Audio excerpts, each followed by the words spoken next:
दिल्लीमधून मुख्यमंत्री देवेंद्र फडणवीसांनी दिल्ली दौऱ्यामध्ये केंद्रीय गृहमंत्री अमित शहा यांची भेट घेतल्याची माहिती आहे।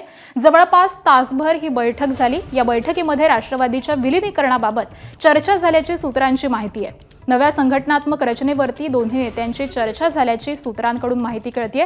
तर विलीनीकरणाबाबतच्या उलटसुलट चर्चांवरती शहा आणि फडणवीसांची खलबत सुरू असल्याची सूत्रांकडून माहिती कळतेय। काल मुख्यमंत्री फडणवीस हे दिल्ली दौऱ्यावरती होते आणि या दिल्ली दौऱ्यामध्ये त्यांनी रात्रीच अमित शहा यांची भेट घेतलेली होती आणि त्यानंतर ते पहाटेच्या सुमारास मुंबईमध्ये परतलेले आहेत। मात्र या बैठकीतले हे अपडेट्स आता हाती लागलेले आहेत। राष्ट्रवादीच्या विलीनीकरणाबाबत चर्चा झाल्याची सूत्रांची माहिती आहे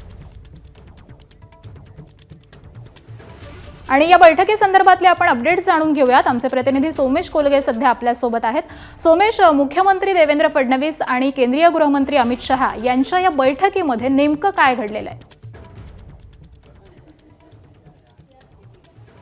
मुख्यमंत्री देवेंद्र फडणवीस यांनी अतिशय गुप्तपणे हा दौरा करण्याचा प्रयत्न केला, परंतु त्याविषयीची बातमी बाहेर आली आणि जी माहिती मिळते त्यानुसार देवेंद्र फडणवीस आणि केंद्रीय गृहमंत्री अमित शहा यांच्यामध्ये जवळपास तासभर बैठक झाली आहे आणि 1 तासाहून अधिक काळ चाललेल्या या बैठकीमध्ये राष्ट्रवादी काँग्रेसच्या विलीनीकरणासंदर्भातही चर्चा झाल्याचं कळतंय। कारण राष्ट्रवादी काँग्रेस, शरद पवारांचा पक्ष आणि अजित पवारांचा पक्ष हे दोन्ही एकत्र येण्याबाबत जे काही चर्चा करत होते किंवा त्यांनी स्थानिक स्वराज्य संस्थांच्या निवडणुका एकत्रित लढवल्या, तर या सगळ्याबाबत केंद्रीय नेतृत्वाच्या ग्रीन सिग्नल नंतरच सर्व निर्णय झालेले होते आणि त्यामुळे आता भविष्यामध्ये जर शरद पवारांचा पक्ष आणि अजित पवारांचा पक्ष एकत्र होणार नसेल तर शरद पवारांचा पक्ष स्वतंत्रपणे एनडीए मध्ये सहभागी होणार आहे का, त्याबाबत नेमकी केंद्रीय नेतृत्वाची भूमिका काय, या सगळ्याविषयीची चर्चा झाल्याचं कळतंय। कारण आपण जर एक स्ट्रॉंग इंडिकेशन या सगळ्यातलं पाहिलं तर सर्वात पहिल्यांदा देवेंद्र फडणवीसांनी विलीनीकरणाच्या सर्व चर्चा फेटाळल्या होत्या आणि त्यानंतर